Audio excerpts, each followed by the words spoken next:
Alright, now we're going to make this into 3D. The best way to do so is I'm going to make a copy of all these items. Oops, copy. Because I'm going to use that as a reference to design it. I'm going to remove the dimensions and the text because I no longer need those in this copy because I'm going to use this as a 3D design. The dim lines, I also don't need those. Oops. So delete that, clean it all up before we start doing all the extruding or press pulling.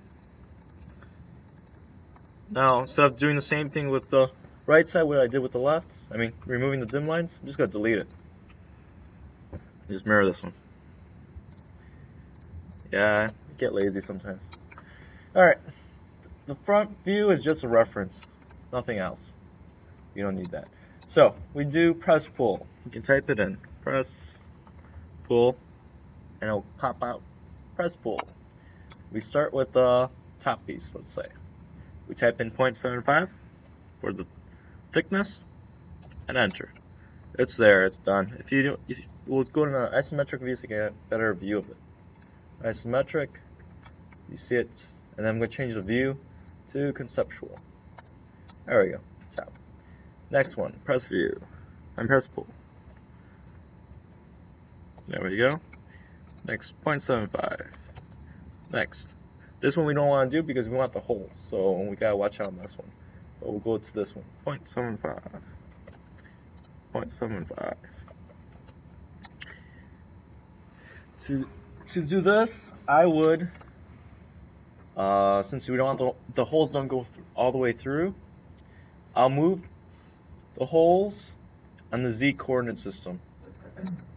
Might as well do both of them. And I'm using the blue box, making sure I don't select anything completely inside the box other than the circles.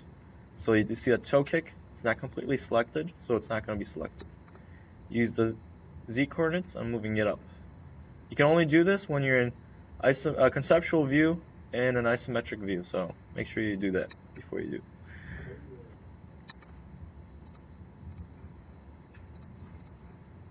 Question?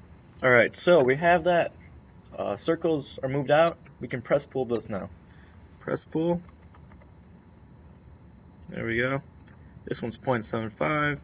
Same with this one. Now I'm going to use those circles because I got to extrude them out and subtract it from these panels. But I don't want to subtract them all the way. I just want to subtract them at a specified distance.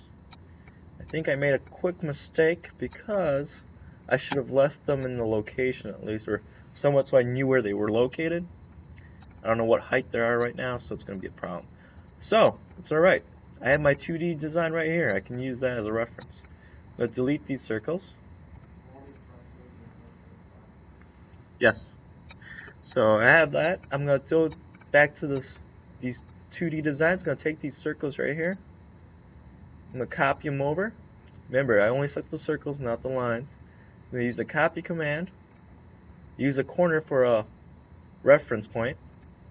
And I'm going to copy them over, so my computer doesn't crash, to the same reference point, which was on the top. I'm going to put it on the top, so make sure I select that.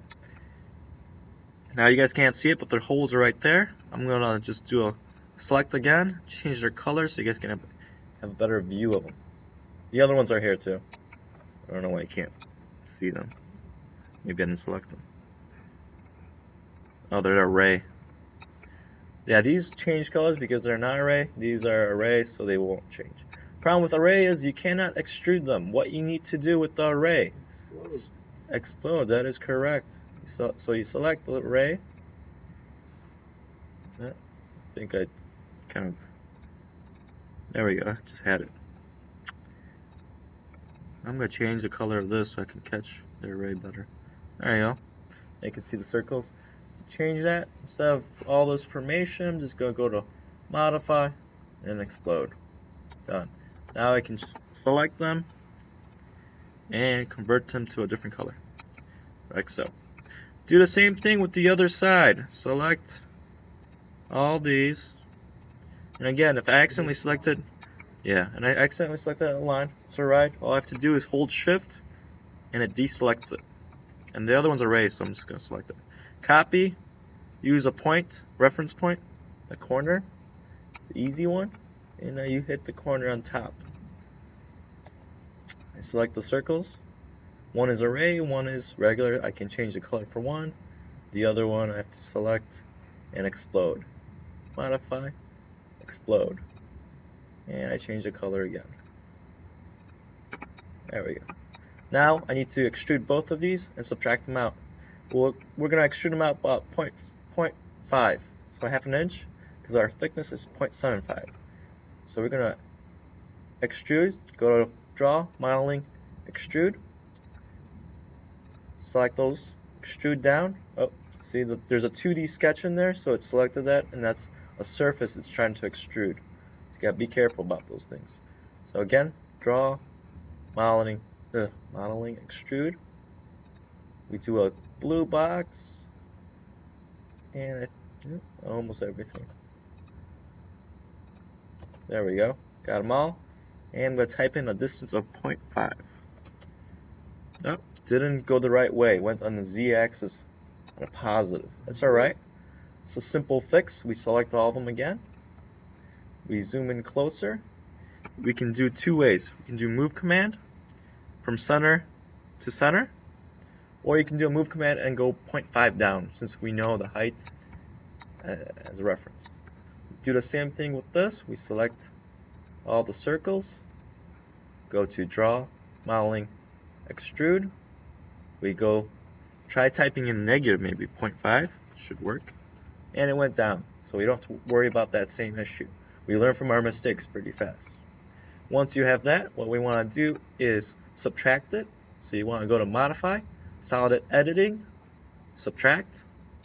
It's going to ask you, there should be more data up here, what do you want, what object is going to be subtracted. So what object are we keeping pretty much in the beginning? So subtracting from. Just one object found? Is that all you want? Yes, sir. Enter. And then we select all the circles. So we have those holes. And they're not all the way through. I can show you that. Whoa. See? They're not through. We do the same thing with the other side. So, again, you can select them all. I'm not sure what I selected over here, so I'm just going to reselect. Go to modify, solid editing, subtract. Oh, sorry. You gotta hit subtract first, my bad, and then hit the big object and then the circles. Kind of inverse that. And again, they're just slots halfway there. Alright, we have all our pieces completed. I'm gonna make a copy again. I like doing the copy things, that way I can reference, and if I need to change, I can go back to this one and change it. This time we're going to have to do a lot of 3D rotating. What I recommend is going to modify 3D operations and using the 3D rotate command. So we're going to stand the cabinet up. We take each object and we rotate it in a way that should match something like this.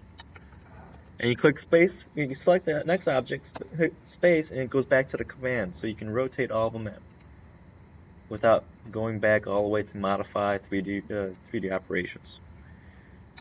That one's correct. There's going to be two copies of this. This one's going to need to rotate to be vertical. There we go. This one's the bottom shelf. It's correct. It's going to be placed in there. And this is the back, so I have to rotate it back. Now put them together. Select the objects and use your moves command. Let's go a little bit back. Let's say I need to rotate this. I go to modify. Modify 3D operations, 3D rotate. I select an object.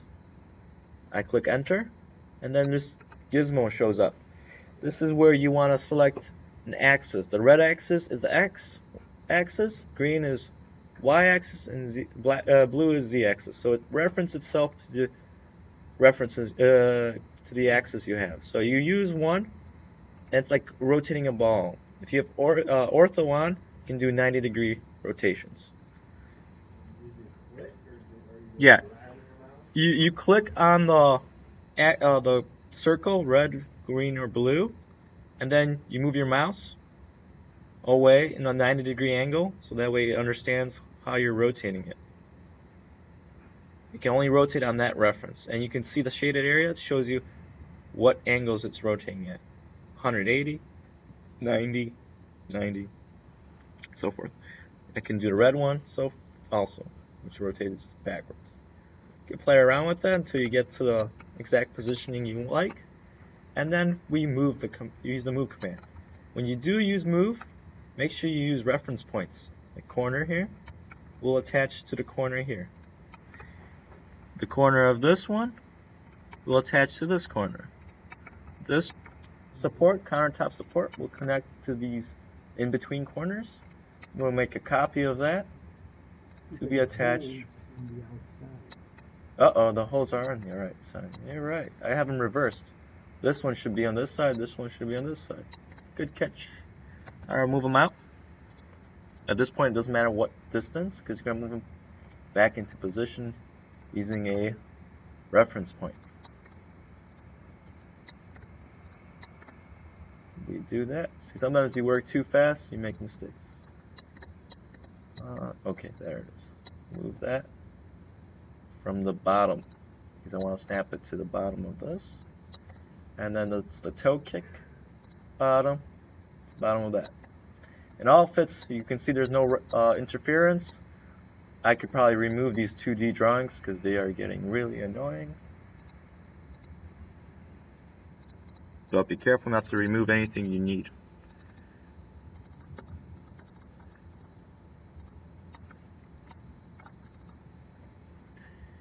And we have our cabinet shell.